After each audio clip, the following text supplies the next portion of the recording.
اولاد پیدا ہوگی، روحانی نسل چلے گی۔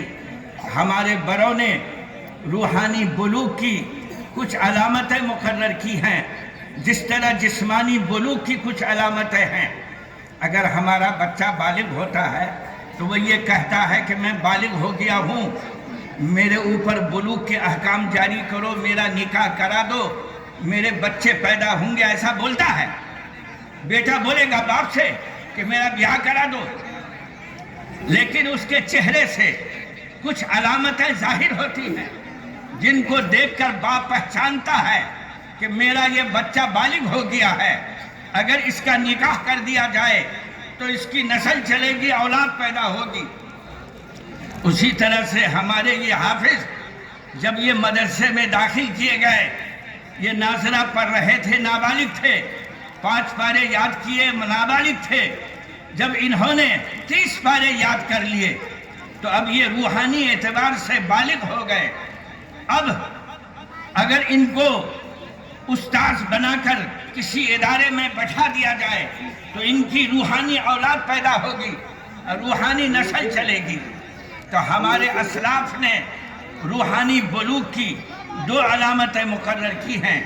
ایک علامت یہ ہے کہ حافظ قرآن کے سر پر حفظ قرآن کی پگڑی باندھ دی جائے، اور دوسری علامت یہ ہے کہ اس کے ہاتھ میں حفظ قرآن کی سند دے دی جائے، حفظ قرآن کا سرٹیفکیٹ دے دیا جائے۔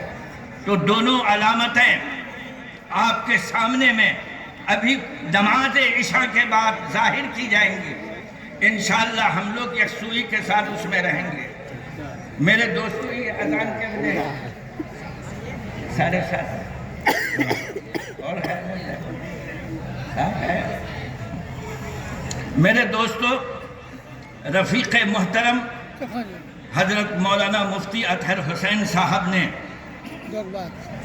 اپنے دل کی آواز آپ لوگوں کے سامنے رکھی ہے۔ 5 عنوان کے تحت انہوں نے جامع باتیں کی ہیں۔ میں ان باتوں سے الگ ہو کر ایک بات کہنا چاہتا ہوں، اور وہ یہ ہے کہ آج ہمارا معاشرہ، ہماری سوسائٹی روحانی بیماریوں سے کراہ رہی ہے۔ باہمی بغض و عداوت، نفرت و کدورت، اختلاف و انتشار عام ہیں۔ بھائی کو بھائی سے جھگڑا ہے، باپ بیٹے میں ٹنٹا ہے، ماں بیٹی میں بنتی نہیں ہے، میاں بیوی میں اختلاف ہے، پورا سماج اختلاف و انتشار کا شکار ہے۔ اگر ہم اس سماج کو محبت اور پیار دینا چاہتے ہیں تو ایک نسخے پر عمل کر لیجیے۔ محبت اور پیار کا نسخہ سرور دو عالم صلی اللہ علیہ وسلم کی زبان سے فرمایا گیا، لا تدخلون الجنت حتی تؤمنوا، اے مسلمانوں، تم جنت میں داخل نہیں ہو سکتے جب تک کہ ایمان نہ لے آؤ، ولا حتی تحابوا، تم مومن نہیں ہو سکتے جب تک کہ ایک دوسرے سے پیار نہ کرو، جب تک کہ تم ایک دوسرے سے محبت نہ کرو۔ اولا ادلکم علی شیء اذا فعلتموہ تحاببتم، کیا میں تم لوگوں کو پیار کا ایک نسخہ نہ بتا دوں؟ کیا میں تم لوگوں کو محبت کا ایک نسخہ نہ بتا دوں؟ افشوا السلام بینکم، تم اپنے درمیان سلام کو رواج دو، سلام کو پھیلاؤ، ہر شہری دیہاتی کو سلام کرو، اپنے بیگانے کو سلام کرو، عالم و جاہل کو سلام کرو، داماد و خسر کو سلام کرو، سب کو سلام کرو۔ کریں گے نا سلام بھائی؟ اگر کسی نے مجھ کو کہا السلام علیکم تو جواب میں کیا کہنا چاہیے؟ بولیے نا، اچھا جواب دینا چاہیے۔ اچھا جواب کیا ہے؟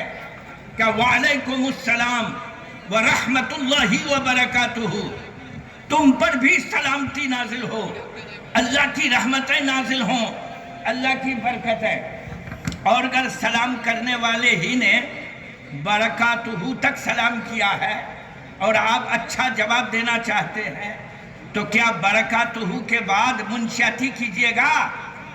مغفرتہ رحمتہ جنتہ عرشہ فرشہ، بڑھائیے گا، منشیاتی نہیں چلے گی، برکاتہ پر بریک لگانا ہوگا۔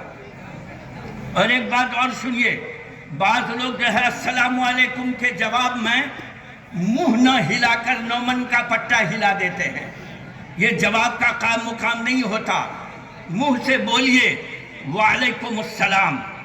اور اگر کسی نے مجھ کو ان الفاظ میں سلام کیا ہے، کیا نمستے، تو جواب میں کیا کیجئے گا؟ ہم تم کو کچھ نہیں سمجھتے، یہی کہیے گا۔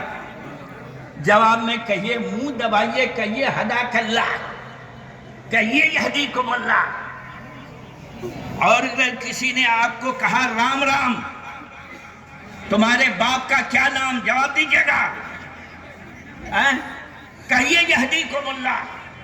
اور ایک بات سن لیجئے، ان لوگوں کو سلام مت کیجئے، پیشاب کرنے والے کو، پاخانہ کرنے والے کو، سبق پڑھانے والے کو، نماز پڑھنے والے کو، تقریر کرنے والے کو اور عبادت کرنے والے کو سلام نہ کیجئے۔